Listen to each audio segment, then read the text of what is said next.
여러분 반갑습니다. 황재훈입니다. 자, 이제 평가단 31회인데 우리 이제 마지막 차 평가단에서는 1단원부터 8단원까지 공부할 때 감정평가사 시험에 부동산학개론 원론이라는 과목이 있어요. 우리 부동산학개론 시험과 거의 동일한 내용이니까 우리 부동산 시험과 관련된 내용들을 제가 감정평가사 문제로 제가 기출을 하면서 설명을 해드리는 시간을 갖도록 하겠습니다. 자, 감정평가사 32회 올해 시험 봤던 건데 올해가 감정평가사도 마찬가지로 32회예요. 우리 시험도 올해 시험 보면 32회니까.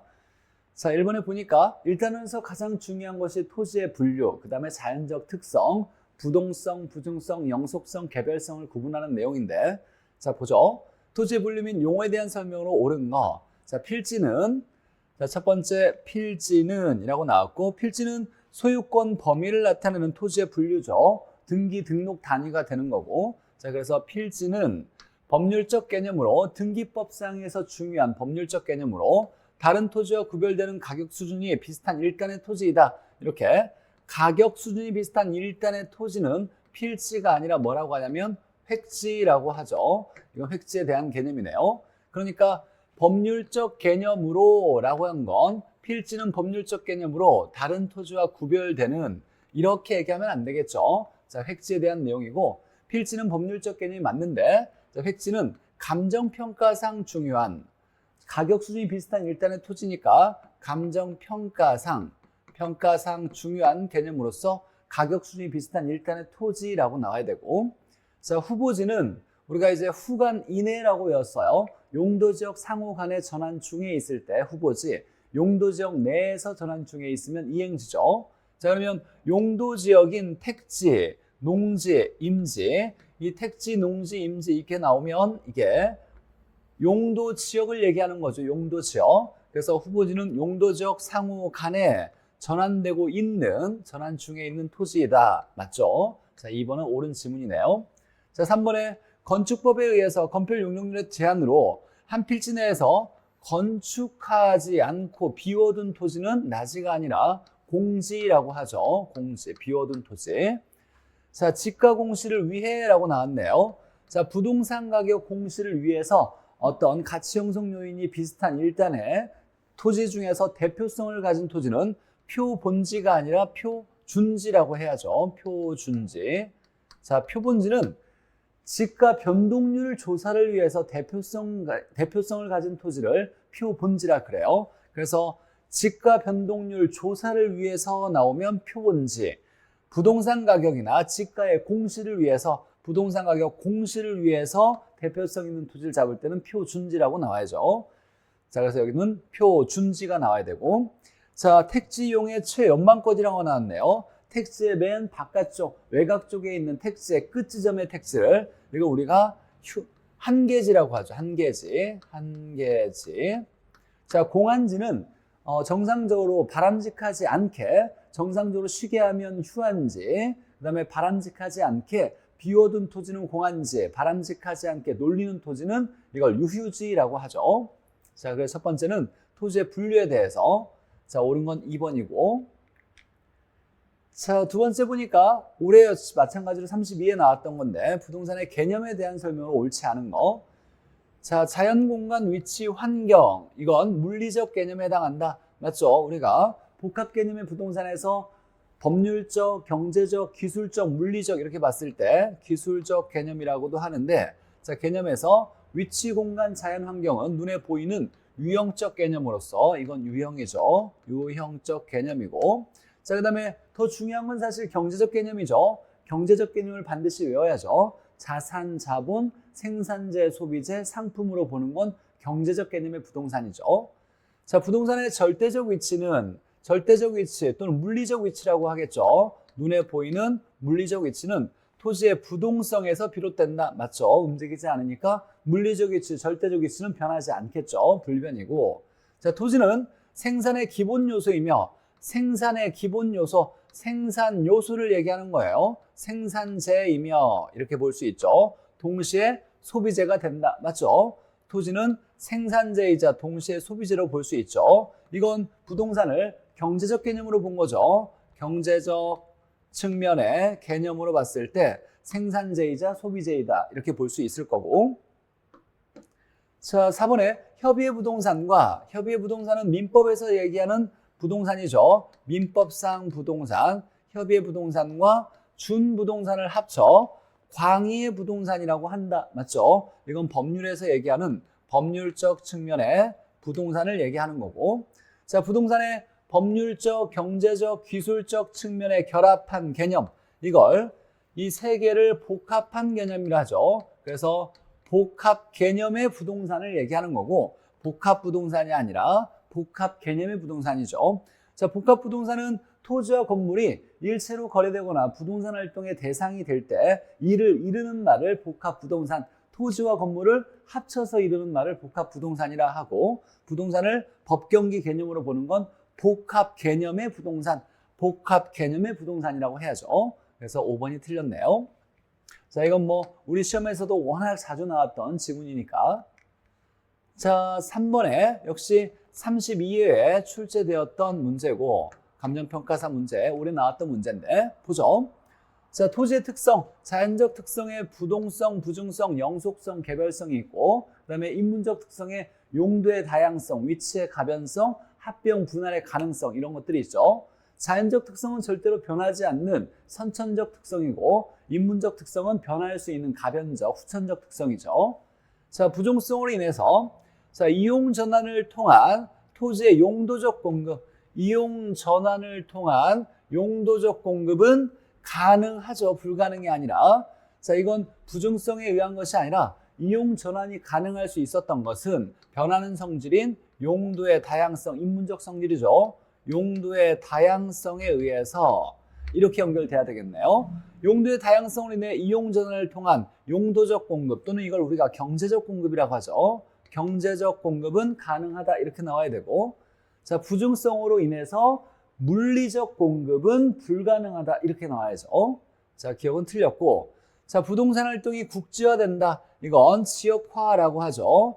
부동산 활동이 지역마다 다 다르게 나타나는 것, 지역마다 동일하지 않게 나타나는 것. 뭐 경기 변동 양상이나 똑같은 부동산도 지역마다 가치가 다른 것들은 다 지역화, 국지화라고 하죠. 이건 부동성 맞죠? 우리가 중요한 암기 코드가 이게 있었어요. 외부, 지역, 부인이 경합한다. 이게 다 연관된 개념들인데, 부동성은 가장 비슷한 게 인접성이고, 외부 환경의 영향, 외부 효과, 지역화, 국지화, 지역 분석에서 쓰는 거고, 경제적 감가, 적합의 원칙과 관련된 거죠. 자, 그래서 부동성은 지역화, 국지화를 일으킨다. 자, 영속성으로 인해서 감가상각에서 배제되는 자산이다. 자, 영속성은 토지가 영원히 계속되고 소모가 되지 않는다는 걸 얘기하는 거죠. 감가상각에서 배제된다. 감가가 일어나지 않는다. 맞는 거네요. 영속성으로 감가가 일어나지 않고. 자, 개별성으로 인해서 외부 효과가 발생한다라고 했는데, 외부 효과가 발생하는 건 부동성과 인접성과 관련된 거죠. 부동성이나 인접성으로 인해 외부 효과가 발생한다라고 나와야죠. 니은 디귿 이렇게. 자, 자연적 특성이 어렵지 않게 문제 나왔고, 우리 작년에 31회 나왔던 문제와 거의 유사하게 올해 감정평가사 문제에서 나왔네요. 자, 그러면 다른 문제 31회 작년에 감정평가사 문제를 한번 볼게요. 자, 토지의 특성에 대한 설명은 옳지 않은 거. 자, 부동성으로 인해서 지역 분석을 필요로 하게 한다. 아까 외부 지역 부인 경합이죠. 지역 분석에서 부동성과 관련돼 있고, 이 지역 분석을 통해서 외부 환경의 영향을 통해서 지역 분석에서는 우리가 판단하는 두 가지가 있었어요. 표준적 사용과 그 다음에 가격 수준을 판정한다. 개별 분석에서는 부동산, 대상 부동산의 최유효 이용과 구체적 가격을 결정한다고 했었고, 자, 용도의 다양성은 최유효 이용의 근거가 된다. 맞죠? 자, 최유효 이용은 토지를 가장 좋은 이용을 해야 된다라고 얘기할 때, 용도가 다양하다 보니까 여러 가지 용도 중에 가장 좋은 최유효 이용을 찾아야 되고, 최유효 이용의 근거는 두 가지가 있어요. 즉, 인문적 성질에서는 용도의 다양성이 최유효 이용의 근거고, 자연적 특성은 부중성이에요. 부중성에 의해서도 최유효 이용의 근거가 되는 거예요. 자, 만들 수 없어 귀한 땅이니까 토지를 차지하고 있다라면 잘 이용해야 된다라고 얘기하는 거예요. 그래서 잘 이용해야 되는 근거로서 용도가 다양하니까 다양한 것 중에 가장 좋은 이용을 찾아야 되고, 만들 수 없이 귀한 땅을 차지했으니까 가장 좋은 이용을 해야 된다라고 얘기하는 거죠. 맞는 지문이고. 자, 영속성은 부동산 활동에 대해서 장기적 배려를 필연적으로 고려하게 한다. 장기적으로 배려해야 된다. 맞는 얘기죠. 없어지지 않으니까 우리가 개발 관리 같은 부동산의 활동을 먼 미래까지 보고 장기적으로 배려할 필요성이 있는 거죠. 맞는 얘기고. 자, 합병 분할 가능성은 토지의 이행과 전환을 가능하게 한다. 이행과 전환은 똑같은 말이에요. 자, 토지의 용도 전환을 가능하게 하는 건 합병 분할 가능성이 아니라 용도가 다양하니까 용도를 바꿀 수 있는 거예요. 여기에 들어가는 것은 용도의 다양성이에요. 자, 용도의 다양성이 토지의 이행과 전환을 가능하게 한다. 이행과 전환을 가능하게 하니까 우리가 이행지와 후보지가 등장할 수 있었던 거죠. 이행지와 후보지가 등장할 수 있는 건 용도가 다양해서 용도를 바꾸는 과정에서 중간에 있는 토지를 이행지, 후보지라고 하죠. 용도지역 내에서 용도지역 상호 간에 이렇게 얘기하죠. 자, 그래서 토지의 이행과 전환을 가능하게 하는 건 용도의 다양성이에요. 합병 분할 가능성은 토지를 쪼개거나 나눌 수가 있거나 합칠 수 있다는 얘기인데, 토지를 쪼개거나 나누면 그 토지를 이용할 수 있는 용도가 좀 더 다양해질 수 있어요. 그래서 합병 분할 가능성 이렇게 나와야죠. 용도의 다양성을 도와준다. 다양성을 지원한다라고 이렇게 나와야 되고. 자, 5번의 개별성으로 인해서 일물일가 법칙이 적용되지 않고가 중요한 거예요. 일물일가, 한 종류의 물건은 하나의 가격으로 똑같다라고 얘기할 수가 없고 개별적이니까. 자, 부동산 시장에서 부동산 상품 간에 대체가 불가능하다. 물리적으로 같은 게 없으니까 대체가 불가능해서 개별성을 비대체성이라고 하죠. 그래서 틀린 건 4번이 틀렸네요. 자, 5번에 토지에 대한 설명을 옳지 않은 거 31회 출제되었던 거고, 우리가 토지의 분류는 반드시 맞춰야죠. 자, 1번에 빈지는 바다와 육지 사이의 해변 토지와 같이, 자, 빈지는 해변 토지 맞죠? 자, 소유권이 인정되며 라고 나왔는데, 빈지는 즉 이렇게 됐을 때 이게 최고 만조시에 이게 해안선이라고 하고, 여기서부터 지적 공부가 시작돼서 누구 땅 몇 번지 이렇게 나왔다라면 이렇게 이 땅을 우리가 빈지라고 해요. 해변 토지, 바닷가 빈지. 여기는 등기부가 없다 그랬어요. 그래서 소유권이 인정되지 않지만 이용실익이 많은 토지를 이걸 빈지라고 하고, 반대로 소유권은 인정되지만 이용실익이 거의 없는 토지를 법지라고 하죠. 그래서 1번이 틀렸네요. 쉽게 찾을 수 있어야 되고, 자, 빈지는 해변 토지는 맞지만 소유권이 인정되지 않고 활용실익이 많은 토지죠. 자, 이번에 보니까 맹지는, 자, 타인 토지에 둘러싸여 남의 땅에 둘러싸여서 도로와 접속면을 가지지 못하는 토지이며, 맞죠? 도로와 접하지 못하는 토지며, 건축법에서는 건축이 불가능하죠. 건물을 세울 수 없다. 도로와 붙어져 있어야 건물을 세울 수 있죠. 건축을 할 수 있죠. 맞는 지문이고. 자, 법지는 법으로 인정되지만 소유권은 등기부가 있지만 이건 활용실익이 거의 없는 토지죠.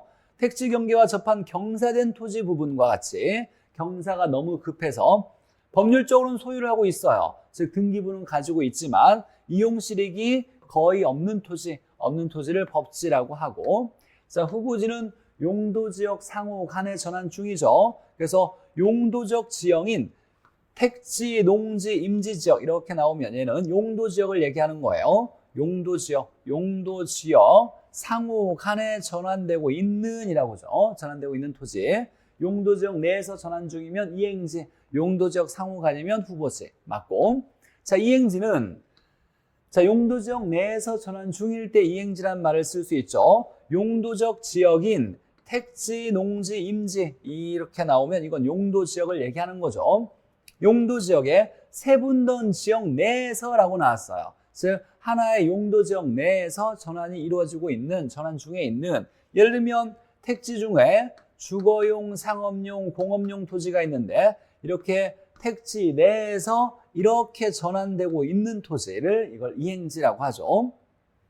자, 틀린 건 1번 빈지에 대한 설명이 틀렸고, 자, 6번에 보니까 자, 31회 작년에 나왔던 문제고, 자, 표준산업 분류에서 부동산업에서 세 분류의 항목으로 옳지 않은 거. 자, 이거 표준산업 분류에서 부동산업 구분할 수 있어야죠.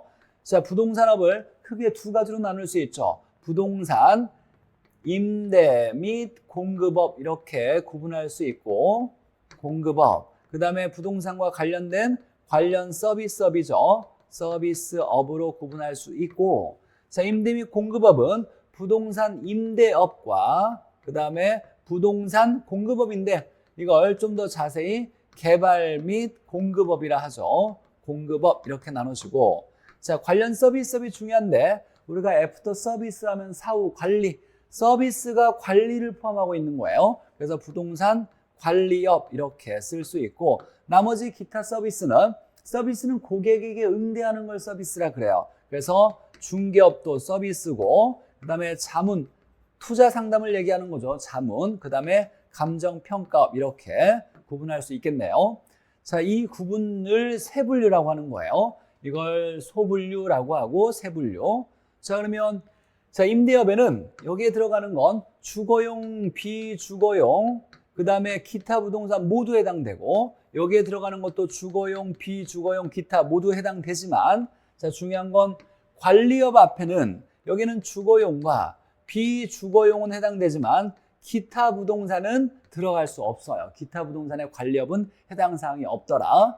자, 그리고 주의한 게 건축업은 존재하지 않아요. 건축업 이런 거, 건설업 이런 거 존재하지 않는다. 표준산업 분류에서.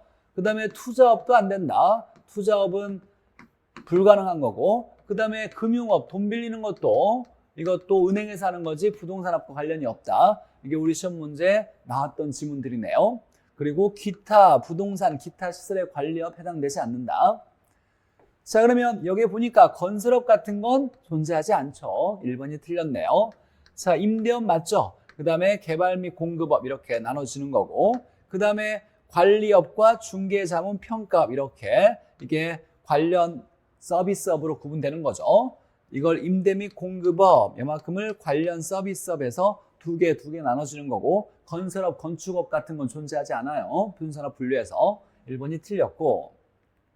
자, 그러니까 이 문제는 표준산업 분류에서 부동산업을 구분하는 건 어떻게 나오든지 간에 우리가 잘 풀어내야 돼요. 요즘 중요하게 다뤄지고 있는 부분이니까. 자, 7번에 보죠. 자, 공간으로서 부동산에 대한 설명은 옳지 않은 거. 공간에 대한 개념이네요. 자, 부동산은 우리가 소유권을 얘기할 때 입지 공간으로 지표권, 공중권, 지하권 이렇게 구분하죠. 3차원 공간, 입체 공간으로 보는데, 자, 보죠. 토지는 물리적 형태로서의 지표면과 함께 공중공간과 지하공간을 포함한다. 맞죠? 그래서 우리가 토지의 소유권을 볼 때 이걸 3차원 입체공간이라 하죠. 입체공간으로 본다, 보겠다, 3차원으로 보겠다 라고 얘기하는 거고, 그래서 지표권, 공중권, 지하권 이렇게 나눠질 수 있죠. 자, 부동산 활동은 3차원의 공간 활동으로 농촌 지역에서는 주로 지표 공간이 활동의 중심이 되고 도시 지역에서는 입체 공간 활동의 중심이 된다. 이 말은 뭐냐면 농촌 지역에서는 주로 지표 공간을 활용해요. 즉 그러니까 농작물을 재배하는데 경작으로 주로 이용하고, 도시 지역에서는 주로 건물을 지을 때 노후계, 공중까지 또는 지하까지 이렇게 많이 이용하죠. 그래서 입체 공간이 활동의 중심이 된다라고 볼 수 있는 거예요.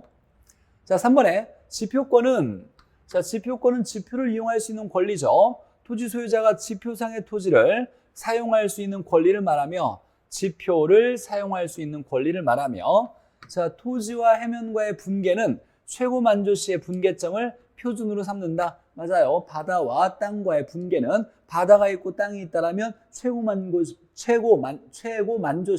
만조 수위선이 경계의 분계가 되겠죠. 경계가 되는 거고.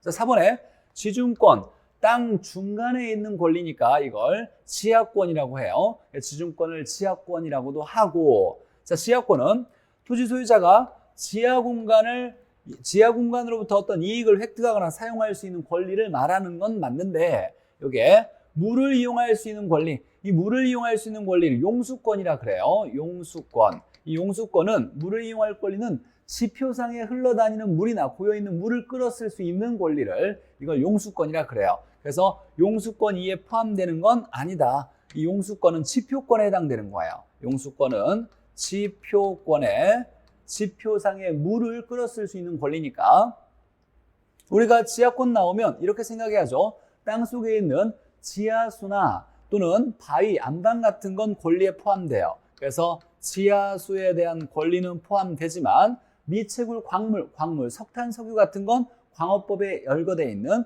석탄, 석유는 포함되지 않는다, 권리에. 그래서 미채굴, 광물의 권리는 인정되지 않는다. 그래서 지하권에 지하수는 인정되지만 광물은 인정되지 않는다. 이게 중요한 거죠. 그리고 용수권, 물을 끌어쓸 수 있는 권리는 지표권에 해당된다. 이렇게 기억해놔야 되겠네요. 그래서 4번이 틀렸고, 자, 5번에 공적 공중권은 공중권이지만 우리가 권리가 인정되는 건 사적 공중권이고 그 이상에는 공적 공중권, 나라 거죠. 개인 권리가 인정되지 않는. 자, 공적 공중권은 일정 범위 이상의 공중공간을 공공기관이나 공익목적의 실현을 위해 사용할 수 있는 권리를 말하며 항공권, 통행권이나 전파 발차권 등이 이에 해당된다. 맞죠? 이렇게 지표가 있고 이렇게 됐을 때 자, 여기가 지표권이고 여기가 지하권이고 여기가 공중권이라면 개인 권리가 모두 인정되는 게 아니라 일정 범위까지 여기까지만 인정되는 거죠. 여기를 사적 공중권, 여기를 사적 지하권, 그 이상과 그 이하는 이건 정부 거니까 공적 지하권, 공적 공중권이죠. 사적 공중권에 해당되는 건 뭐 조망권, 일조권 이런 것들 얘기하고 전파가 지나가거나 항공기 지나다니는 것은 공적 공중권에 해당되는 거죠. 맞는 얘기고. 자, 틀린 건 4번이 틀렸네요. 자, 8번에 30회에 나왔던 30회에 나왔던 문제를 보니까 토지의 특성에 대한 설명을 옳지 않은 거. 자, 부동성은 움직이지 않으니까 부동산 활동 및 현상을 국지화하여 또는 지역화하여 지역 특성을 갖게 한다. 이 말은 지역마다 다 다르게 한다라는 거죠. 자, 지역마다 다르니까 경기 변동 양상도 다르고 그러면 나라의 지역적 통제를 할 때, 규제할 때도 지역마다 다른 규제를 해야 되겠네요. 이것들이 다 부동성에 의해서 비롯된 거고.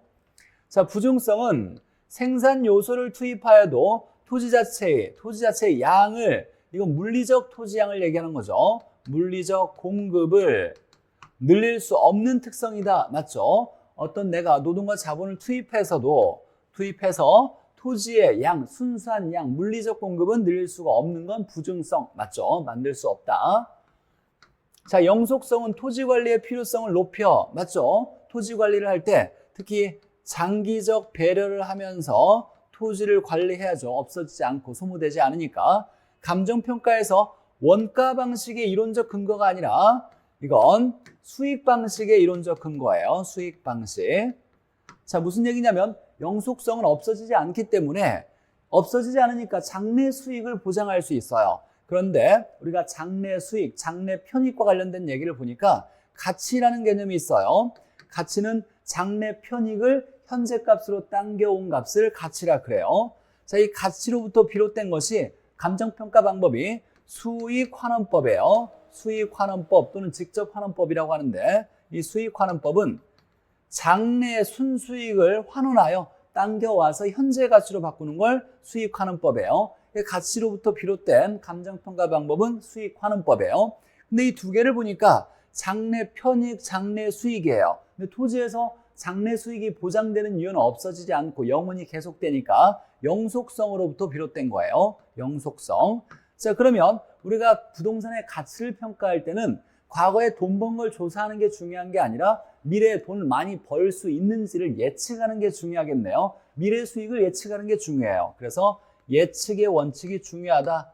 예측의 원칙이 중요한 것이 이것들이 다 미래 수익과 관련된 중요한 개념들이에요. 다 엮어져서 이렇게 다니는 녀석이죠. 장래 수익을 보장해 주는 거예요. 없어지지 않으니까. 장래 편익을 당겨온 것을 같이 장래 수익을 환원시킨 것서 부동산의 가격을 평가하는 거고, 그러니까 장래 수익을 예측하는 게 부동산의 평가에 매우 중요하더라. 이걸 예측의 원칙이라 하죠. 그러니까 영속성은 장기적 배려로 토지의 관리 필요성이 중요하지만 수익 방식의 이론적 근거를 제시한다. 또는 가치의 근거를 제시한다. 또는 예측의 원칙과 밀접한 관련이 있다. 이렇게 나올 수 있겠네요. 예측의 원칙과 밀접한 관련이 있다. 이런 내용이하고. 자, 3번이 틀렸고. 자, 4번에 보니까 개별성은 대상 토지와 다른 토지의 비교를 어렵게 하며 같은 게 없으니까 특히 개별성에 의해서 개별 요인은 모두 다르죠. 그래서 개별 요인이 같은 부동산은 존재하지 않는 거고 시장에서 대체 관계를 제약할 수 있다. 대체가 안 된다. 맞는 얘기고.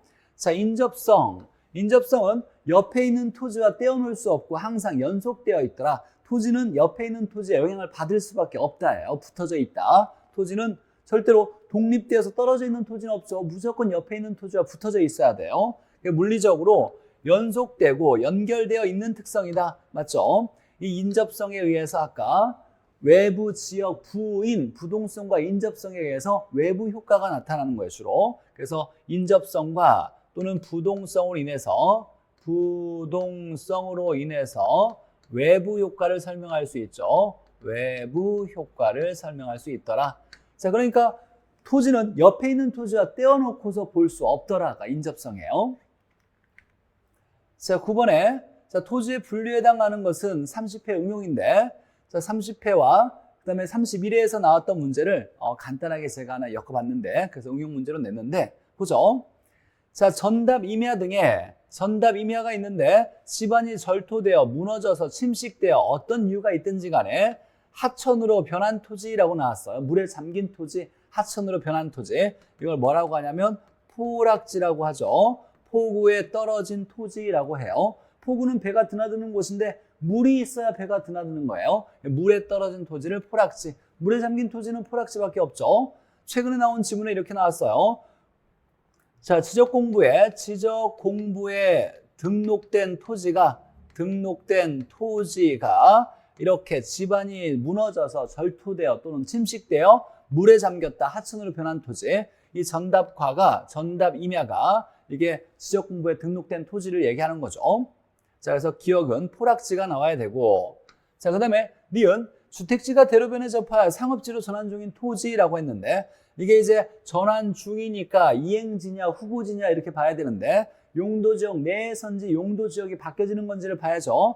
자, 주택지가 상업지로 바뀌어지고 있대요. 자, 그러면 용도지역이 주택지라는 용도지역, 상업지라는 용도지역은 없어요. 우리가 감정평가에서 용도지역을 얘기하면 용도지역은 아까 얘기했듯이 택지, 그 다음에 농지, 임지 이 세 가지를 용도지역이라는 거예요. 자, 그러면 주거지, 상업지를 얘기하는 건 얘도 택지고 용도지역은 얘도 택지고 얘도 택지인 거예요. 그러니까 택지 내에서 주택지가 상업지로 바뀌어지니까 하나의 용도지역 내에서 전환 중에 있으니까 얘를 뭐라고 한다? 이행지라고 해야 되겠네요. 그래서 답은 이행지 1번 이렇게 되겠네요.